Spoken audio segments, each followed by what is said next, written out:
Voici un domaine que vous connaissez bien, Isabelle. Excellente initiative dans le domaine de la consommation. On va parler de ces fameux circuits courts. Oui. Est-ce que vous pouvez nous expliquer ce qu'on appelle, on en parle beaucoup, les circuits courts dans la consommation? Les circuits courts, ça consiste tout simplement à réduire les intermédiaires entre le producteur d'un produit et le consommateur, c'est-à-dire celui qui le produit et celui qui va le consommer, tout simplement. Il y a beaucoup d'intermédiaires. Il y a la distribution, évidemment, et puis il y a, par exemple, Rungis. Je n'ai absolument rien contre Rungis, mais c'est pour vous dire que c'est une étape dans la grande chaîne alimentaire. Or, aujourd'hui, les agriculteurs vivent pas tous très bien, certains vivent même assez mal, et ils essaient de trouver des idées pour développer ces circuits courts dont on parle beaucoup et dont on parle de plus en plus. Alors, l'idée d'aujourd'hui, il s'agit de plus de 30 agriculteurs qui sont répartis sur l'ensemble du territoire et qui se sont réunis pour créer un réseau, pour créer une marque et proposer des produits laitiers du type yaourt, fromage, crème dessert, produits réalisés à partir du lait des vaches de leur ferme, chacun dans leur ferme. Et ces produits qui sont donc faits à partir de lait bio, ça c'est quand même la base aujourd'hui, en tous les cas pour ces agriculteurs, eh bien, ces produits sont vendus dans un rayon de 80 km, mais qui n'excède pas 80 km, et sont disponibles dans 800 points de vente en France. Ça veut dire que le principe de ce regroupement, c'est la mutualisation du savoir-faire, des compétences et des achats.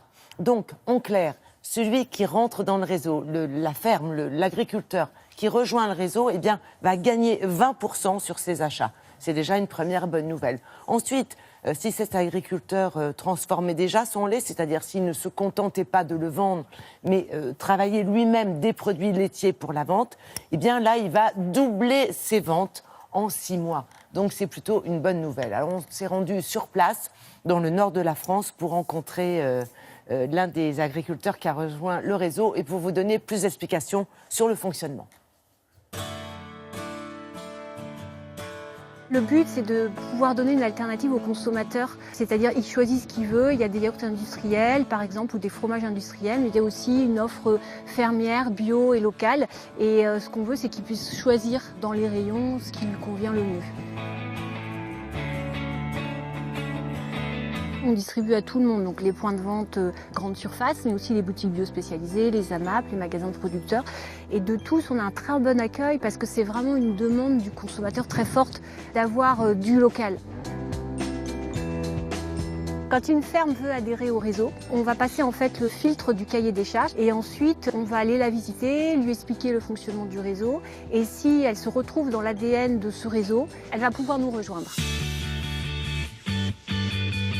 Aujourd'hui, le bio doit être disponible pour tout le monde et on ne se sentait pas capable de le faire tout seul. C'est pour ça qu'on a rejoint le réseau Invitation à la ferme qui nous a apporté de l'appui sur la qualité du lait, de l'appui marketing et de l'appui en force de vente.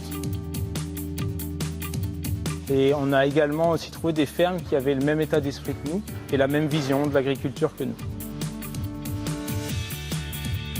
Ici, sur notre exploitation, tous les 10 semaines, il y a un permanent du réseau qui vient améliorer la qualité du travail dans le laboratoire. Donc on ne peut pas vraiment parler de contrôle dans le sens répression, mais par contre il y a une démarche de progression.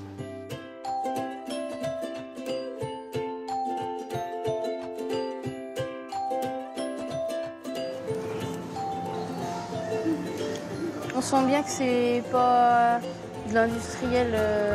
Ça n'a rien à voir. On voit bien que c'est pas fait par tonne, quoi. C'est autre chose, il est vraiment bon, j'aime beaucoup. Voilà, c'est naturel, c'est du bio quoi. Si on produit bon et à côté de chez nous, pourquoi aller voir ailleurs quoi? L'accueil des produits par les consommateurs est plutôt favorable. On est sur du circuit court, forcément. On travaille depuis une trentaine d'années avec des partenaires locaux. C'est plutôt un travail gagnant-gagnant. Du volume supplémentaire pour eux et une reconnaissance des produits locaux pour nous. Au début, on était 4 fermes en 2015 et maintenant on est 32 fermes. On a 65 fermes en objectif pour fin 2020. Voilà, bravo aux agriculteurs qui font partie de ce groupement. Ou alors on peut aller pas. Il y a combien de points en France? Il y a 800 points de vente en France. C'est une bonne nouvelle pour les agriculteurs parce qu'effectivement, grâce à ce procédé, ils vivent mieux. Il y en a de plus en plus qui rejoignent le réseau. Donc ça, c'est super pour eux. Et le consommateur, vous le voyez, est plutôt heureux parce qu'aujourd'hui, il y a une vraie demande de produits locaux, frais. Enfin, il y a un retour au terroir. il y a un besoin de qualité, donc ça marche très bien et c'est une bonne idée, et tant mieux.